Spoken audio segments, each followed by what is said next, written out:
La definirei una relazione d'amore in continua evoluzione, nel senso che il mio amore con il teatro, comunque col mondo dello spettacolo, è nato quando ero molto piccola, avevo 5 anni e trascinavo mia mamma a vedere i balletti musicali al Teatro Filarmonico di Verona perché all'epoca facevo danza. Quindi tutto è partito da lì. E poi chiaramente si è evoluto negli anni, quindi sono cambiata io e si è adeguato questo rapporto, questa relazione più al mio modo di essere, quindi è passato dalla danza, poi invece al teatro, concerti dal vivo e ecco, quindi questa è, diciamo, ecco perché la definirei proprio una relazione in continua evoluzione. Evolvo io e evolve il mio rapporto con il mondo dello spettacolo.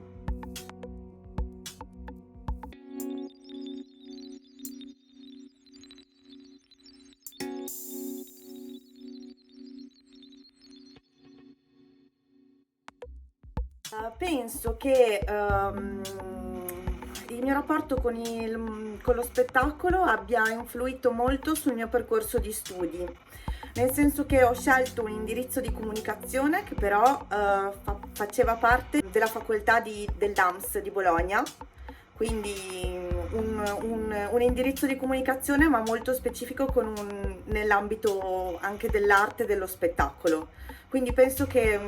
questo abbia influenzato in modo particolare proprio i miei studi e poi chiaramente il mio percorso lavorativo di conseguenza.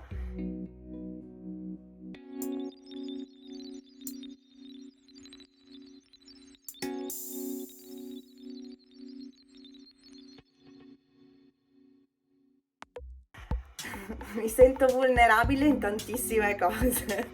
però ecco, se devo dirne una in particolare, soprattutto legata al mio lavoro, mi sento molto vulnerabile nel parlare in pubblico.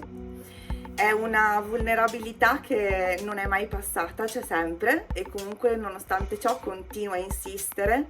e affrontare questa mia vulnerabilità, anche perché per me è più che altro ha un'accezione molto positiva, nel senso che ci permette comunque in qualche modo di affrontare le nostre paure e superare i nostri limiti. Quindi in qualche modo penso che ci aiuti a sviluppare il coraggio che c'è in noi.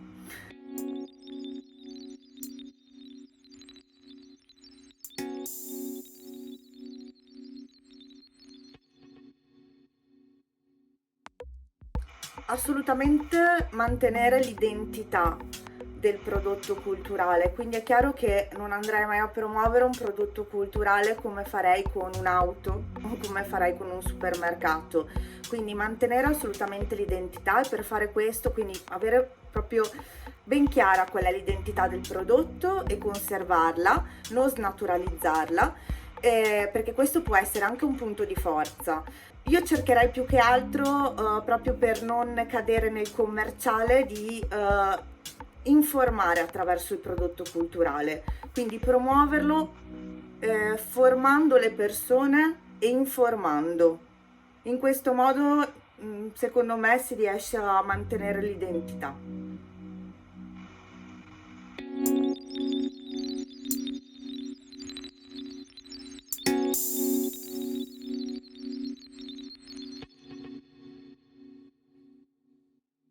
Sicuramente di sviluppi in ambito tecnologico ce ne saranno tantissimi, nel senso che la tecnologia sta evolvendo alla velocità della luce. Se parliamo in modo specifico in ambito digitale, io penso che due sono le innovazioni che potrebbero essere molto utili al teatro, alla cultura in generale. Nell'ambito social, una delle evoluzioni principali è quella legata all'esperienza. Adesso stiamo vivendo un'esperienza che ci collega a livello social al mondo. In realtà la maggior parte dei network, dei social network, insomma dei social network principali stanno invece involvendo in un'esperienza più intima, quindi già abbiamo un sovradosaggio ogni giorno di informazioni, abbiamo bisogno sempre di più di scegliere, dedicarci a delle conversazioni, comunque a persone che hanno qualcosa in comune con noi, delle tematiche, creando delle sorte di living room, quindi i social diventeranno delle sorte di salotti tematici all'interno dei quali chiaramente si potrà affrontare, si discuterà su una tematica in particolare. Penso che la cultura potrà avere molto beneficio da questa conversione dei social. L'altra è la realtà aumentata, tutti ci stanno lavorando in questo momento, tutti i big, quindi da Facebook a Amazon a Google, e si stanno facendo delle grandi evoluzioni, dei grandi passi avanti, e penso che il teatro potrà beneficiarne molto, nel senso che sarà possibile molto probabilmente a breve vivere delle esperienze anche a distanza che però ci connettono agli altri, ci permettono di vivere una situazione reale come potrebbe essere quella all'interno di un teatro. Quindi magari indossando dei visori potremo comunque vedere una commedia teatrale proprio come se la stessimo guardando direttamente dal sedile del teatro, ecco. In questi 2 mesi penso che ne abbiamo avuto atto anche a livello proprio di arte, di musei. I musei hanno aperto le porte e hanno creato delle esperienze virtuali. Penso che questa novità, questa direzione sarà molto utile.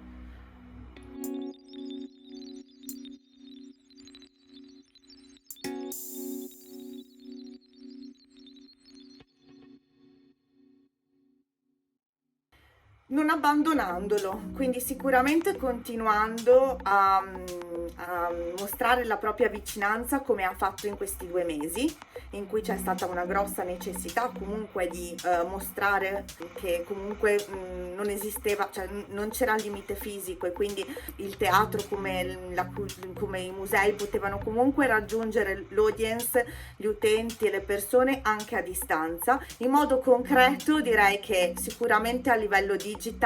tenere aggiornato il sito internet, le best practices potrebbero essere queste: sito internet sempre aggiornato, creare degli appuntamenti magari attraverso delle newsletter, degli appuntamenti dedicati a determinate audience, delle rubriche dedicate a degli spettacoli magari per chi è già spettatore, già cliente del teatro, delle rubriche invece un po' più informative, un po' più leggere per quello che riguarda magari l'audience più giovane, che si può incontrare molto facilmente a livello digital e che solitamente sappiamo benissimo che non è un audience invece del mondo del teatro, nel senso che di solito l'età media degli spettatori è abbastanza alta. Quindi sicuramente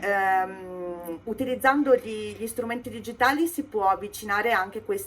le nuove generazioni, generazione Z e generazione X. Poi sicuramente presidiando i canali social, magari anche qui con degli appuntamenti dedicati alle varie audience, quindi delle dirette su Instagram, su Facebook, anche perché no, su LinkedIn, con degli attori, degli impresari, dei piccoli appuntamenti che potrebbero essere il caffè, la colazione la mattina piuttosto che l'aperitivo, continuando comunque a coltivare questo rapporto digitale che si è instaurato in questi mesi.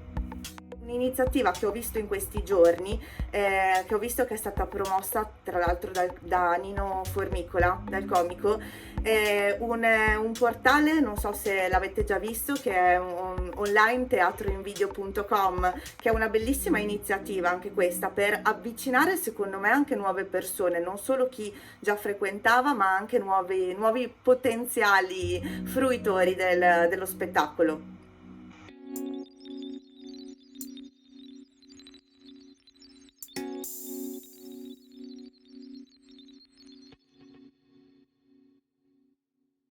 Allora, sostanzialmente quello che vi ho appena detto, quindi lavorando a livello multicanale, quindi continuando a presidiare un po' tutti quelli che sono gli strumenti, i canali digitali sui quali troviamo la nostra audience, i potenziali e anche chi è già fruitore dei nostri servizi, quindi sicuramente sito, social, newsletter. Io sono convinta che questo momento di vulnerabilità del teatro in realtà può essere un grande punto di partenza, non solo per mantenere, diciamo, il contatto con chi già frequenta il teatro, ma sono sicura che se il teatro sarà in grado di presidiare bene, di utilizzare bene questi canali, sarà in grado anche di acquisire un nuovo pubblico che fino ad ora non si è mai dimostrato interessato al teatro, anche per le modalità. con le quali insomma chiaramente il teatro si presenta, che sono molto diverse magari dalla velocità invece delle nuove generazioni, dei canali digital. Quindi se vogliamo questa è un po' la difficoltà che deve superare il teatro con questi strumenti. Se sarà in grado di lavorare in questo modo strategico sia a livello di contenuti, quindi ripensare a dei contenuti per determinate audience, un contenuto per ogni audience, e presidiare bene tutti i canali, sono convinta che ne trarrà un gran beneficio.